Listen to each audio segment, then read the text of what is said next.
Okay, I just want to round up these aggregation videos from MongoDB Week 5 courseware. Um, let's see how this goes. Welcome to week 5 of M101. Congratulations, we are almost done with the course. This week we are going to go over the aggregation framework. The aggregation framework has its roots in the world of SQL's group by clause. If you've ever done a select something something group by something something in SQL, the aggregation framework in MongoDB can answer a lot of the same questions. We're going to use it to calculate sums and counts and averages and other functions over entire collections grouped by certain values. By the end of the week, you're going to be able to write simple aggregation queries that answer a lot of the same questions you were writing code to solve at the beginning of the class. Let's get started.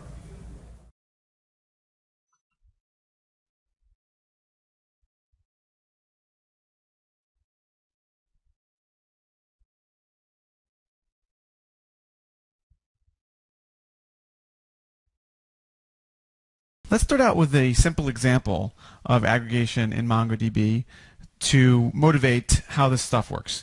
Now I'm going to start out with an example from the SQL world of relational. Let's say we had a products table, and that products table had a name, category, manufacturer, and price for each item. So this is a table of electronics items. It might be an iPad, which is a tablet from Apple with a price of $4.99.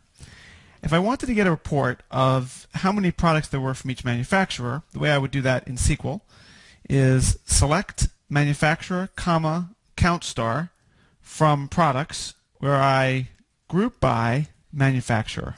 And this would give me a report that would provide me the number of products from each manufacturer. Again, it's select manufacturer, count star from products, group by manufacturer. There's a comma right here. Now, if you don't understand SQL, this is not critically important, but if you do, it might help you. The report that we'd get would look something like this.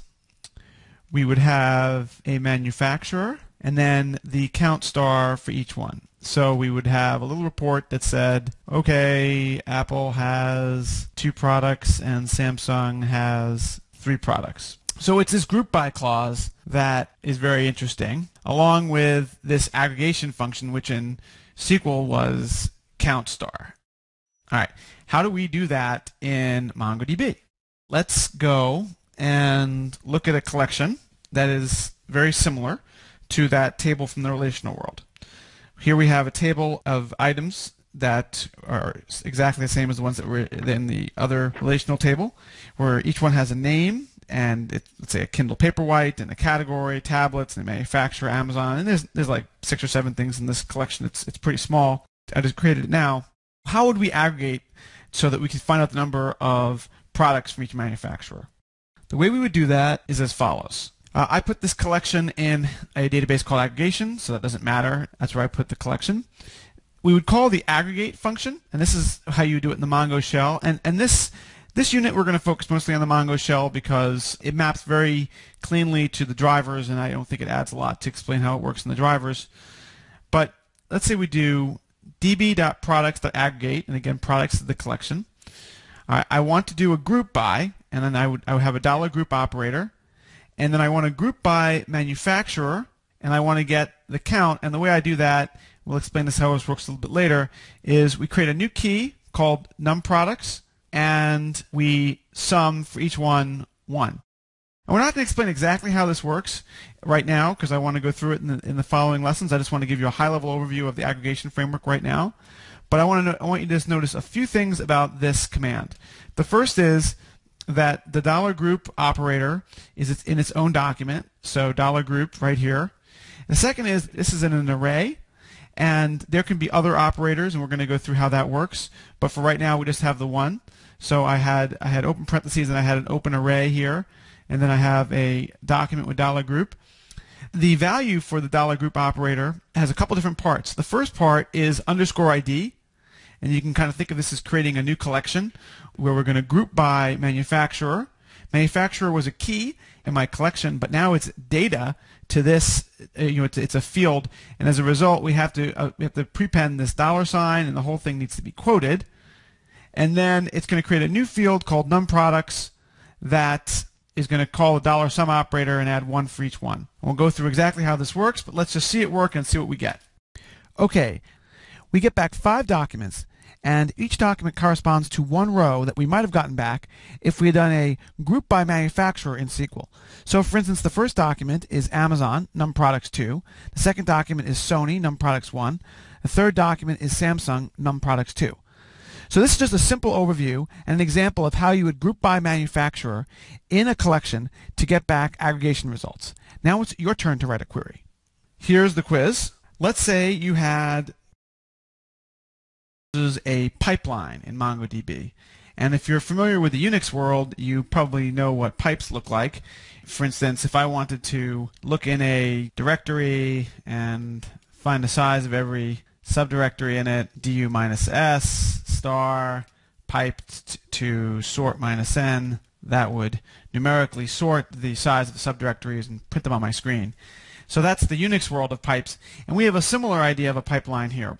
At the very top is your collection, and for instance that products collection is sent through document by document. The documents are piped through this processing pipeline, and they go through a series of stages, and then we eventually get a result set. Now, the one stage I showed you is the group stage, which is going to do the aggregations. But there are lots of other stages. There's a potential sorting stage and a matching stage where we filter for documents. I'm going to go through each one real briefly to explain how it works. But these stages can appear multiple times inside the pipeline. If you recall, when I showed you that aggregation command, there was an array inside the function call. And the reason there was an array is that each of the items in that array is a stage of the pipeline that is going to transform that collection. Okay, let's go over each of these pipeline stages quickly and talk about what it does. The first one is $project. Now, just to be clear, you can have these pipeline stages appear more than once in the pipeline, and they also can be in many different orders. But what project is going to do is it's going to reshape the document. It's going to select out certain fields and also potentially select one out from deep in the hierarchy and bring it up to the top. So it's a reshaping of the documents.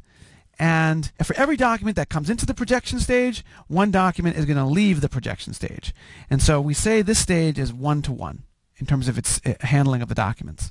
Another stage is $match. Match is a filtering step where you can select out only the documents that you want to analyze in the aggregation. So for instance, in the previous example where we had documents that had different manufacturers, we might decide to only filter on the manufacturer being Samsung or Apple. And so this is going to be an n-to-1 filtering where we're going to reduce the number of documents potentially. The next operator I want to discuss is the group operator. This is really central to aggregation itself. This is going to allow you to do the aggregation. I'm going to write aggregate.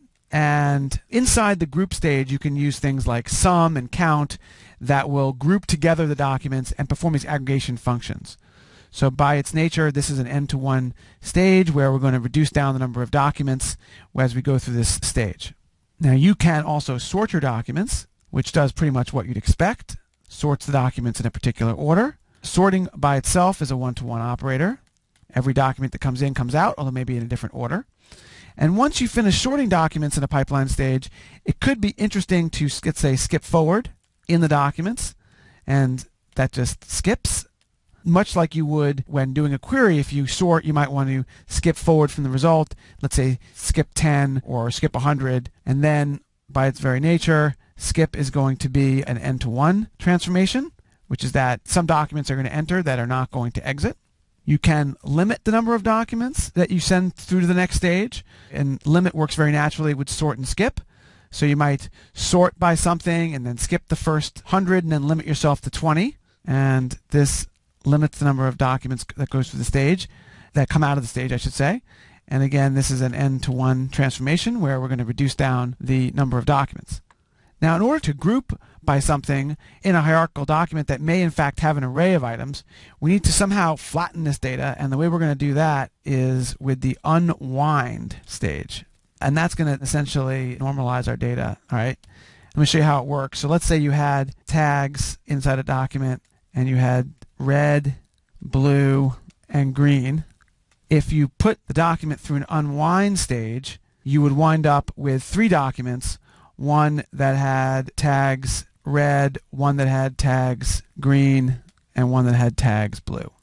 Everything else about the document would be the same. So we'd unwind on tags. So this creates an explosion of data, but it makes it possible to run the group bys that we want to do and the aggregation functions that we desire.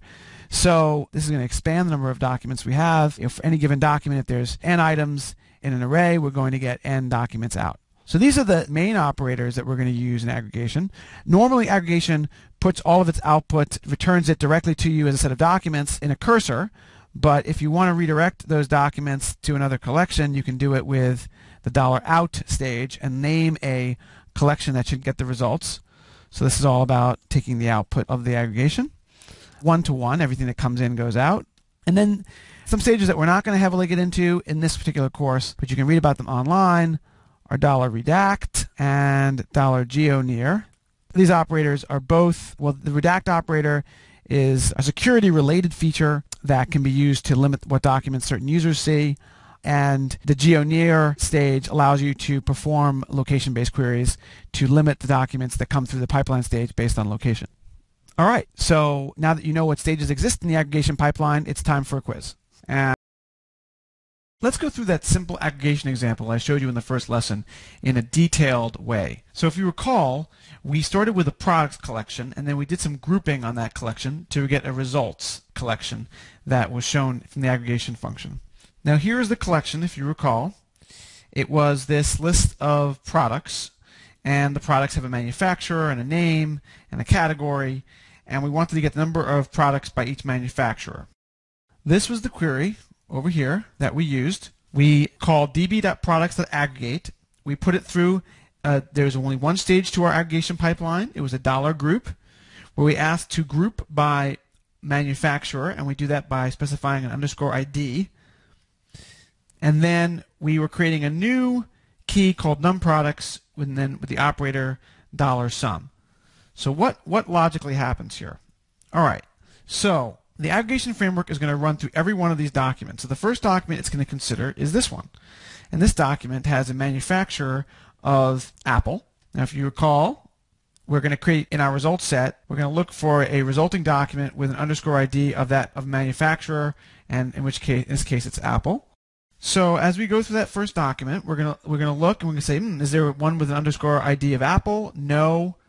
Let's create something in my results set called _ID Apple, and then it also asks to create a numProducts key. And what does a numProducts key do? Well, it said create a numProducts key in my results set, and I want you to add one run a sum and add one to whatever's there.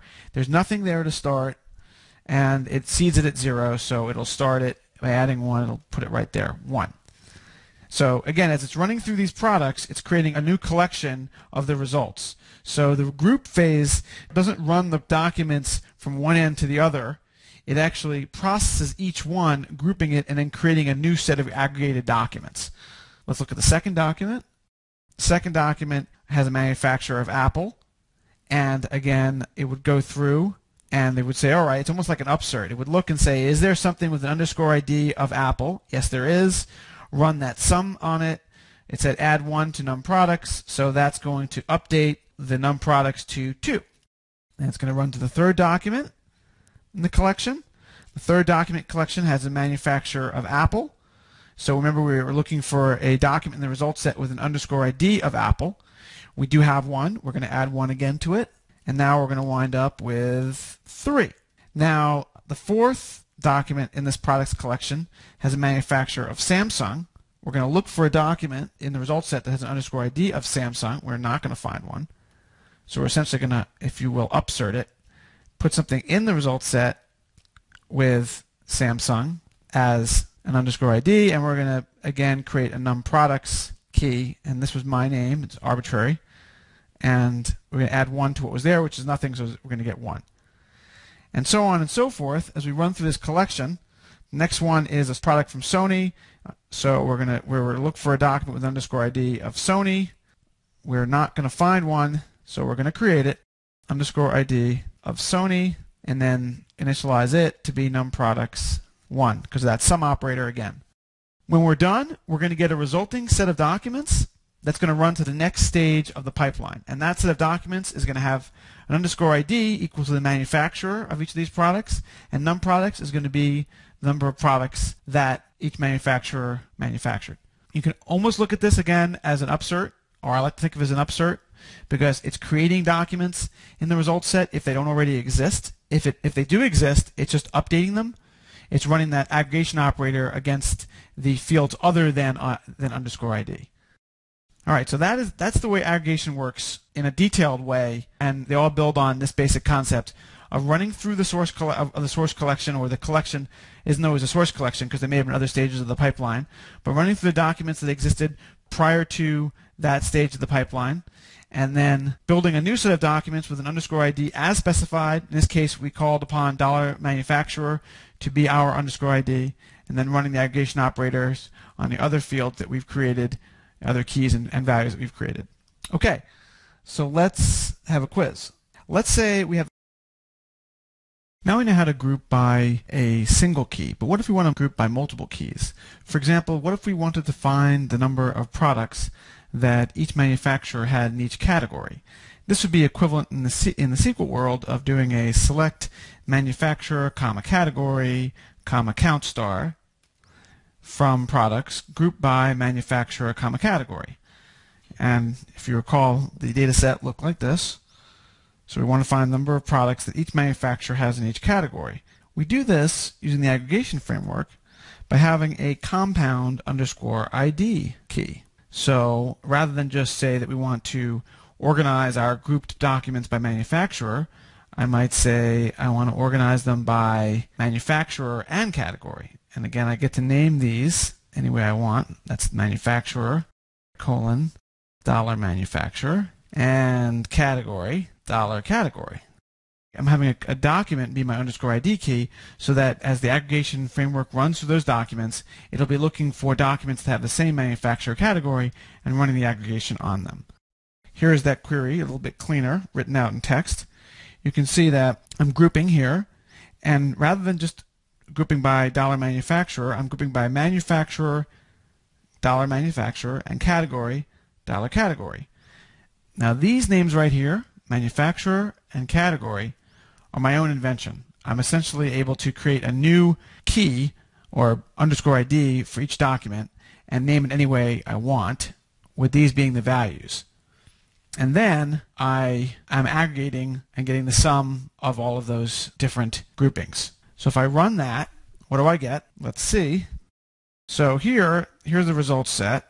You can see the results set has an underscore ID of manufacturer Amazon, category tablets, and number of products 2, Google tablets 1, Apple laptops 1. Now, it was arbitrary how we name these things. So if I go in here and I change this to be maker, then that works too. Now it's maker Apple category laptops. It doesn't really matter what it is. It's also useful if I want, I can use this ability to create a key that is itself a JSON document. I can use it to better label even a single grouping key. So for instance, we had before our simple example where I was organizing number of products by manufacturer. I was getting a report on that.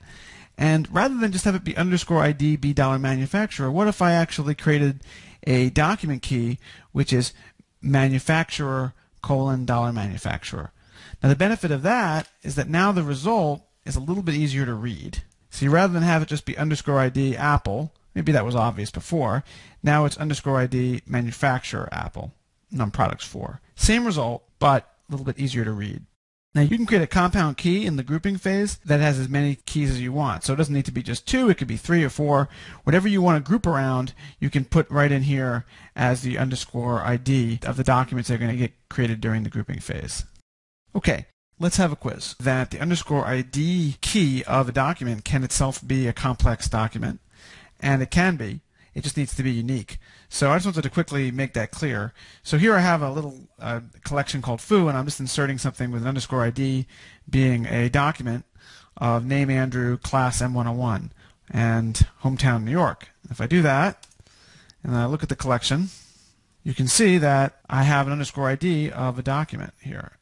And so this is not something that's unique to aggregation. This is something that's generally true about MongoDB, which is that your _ID field can be a document. It doesn't need to be a scalar value. I think we've always shown it as a scalar value, and that's certainly most typical. But in aggregation, it actually isn't typical, and I don't want you to think that that's unusual or that that's a special case for MongoDB, because it's not. And the only real requirement for _ID is that it be unique, because it is a unique primary key for the collection. So if I try to insert that document again with the exact same document as its _ID field as its value, I'll find that it won't go in, and you can see I get a duplicate key error. Other expressions exist in the aggregation grouping stage of the pipeline. So again, these are the expressions that you can use in the group stage. We've already seen sum a bit. Sum lets you do two things. It can count if you add 1 each time you see a key, or if you add the value of the key, then it can sum up that key. Average can average the values of a key across the documents. Minimum will find the minimum value of the documents of a certain key, and again, this is as grouped by the _ID that you specify. Max finds the maximum value of a key.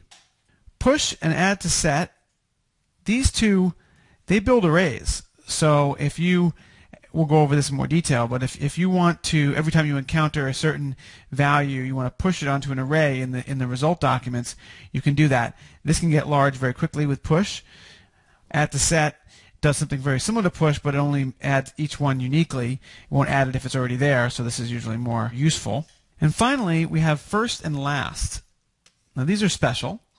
First and last require you to first sort the documents, or they don't make any sense. Because what first is going to do is it's going to find the first value for a key that it sees across the documents that's processed during the group aggregation stage, and last will be the last one. And if you haven't sorted them, then first and last are arbitrary. And I'll show you how to use these a little bit later too. All right, so let's do a quiz. Which of the following aggregation expressions must be used in conjunction with sort to make any sense?